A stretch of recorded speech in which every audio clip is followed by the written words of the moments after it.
Magandang araw mga Lods, pag-uusapan natin ngayon Manny Pacquiao.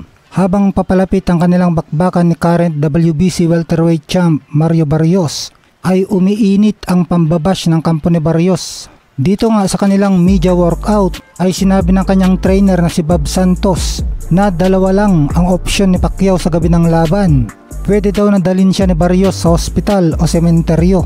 Dagdag pa ni coach ni Barrios na pinagharian na dati ni Pacquiao ang boxing, pero tapos na ito at ngayon ay panahon na daw ng kanyang alaga na si El Azteca Mario Barrios. At tingin ng coach ni Barrios na alam ito ni Manny at coach Freddy Roach. Nagsuot pa ng sombrero itong si Bob Santos ng Game Over Pacman. Ang mga biradang ito ay para takutin si Pacquiao at mawala sa focus sa training at lalong-lalo na sa panahon ng laban. Sa kabilang banda naman, ang Team Pacquiao ay tuloy-tuloy lang sa matinding pagsasanay sa World Curve Boxing Gym at target na makakuha ng upset sa July 19 sa MGM Grand Garden Arena sa Las Vegas, Nevada, USA. Sa dami na ng pinagdaan ng laban at pananakot ng kanyang mga kalaban kay Pacquiao dati pa, siguro naman ay wala na ito sa kanya. Napatunayan na ni Pacquiao kung gaano siya katapang. Yun na nga alang paglaban niya sa edad na 46 years old sa ngayon. Partida na nabakante pa ng 4 na taon at agad-agad na lalaban sa isang world title fight, ay dito na makikita ang kanyang katapangan.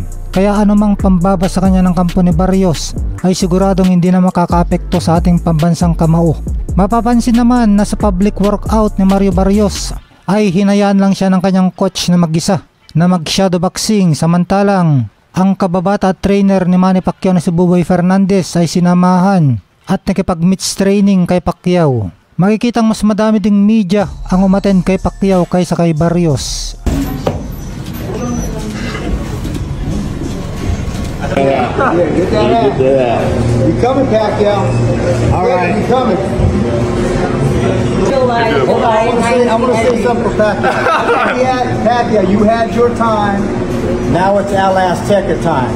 We appreciate the run, but it's his time. And it's not because Pacquiao don't have the hand speed, the foot speed, we've seen all that, and obviously he's got the IQ and he's got the experience.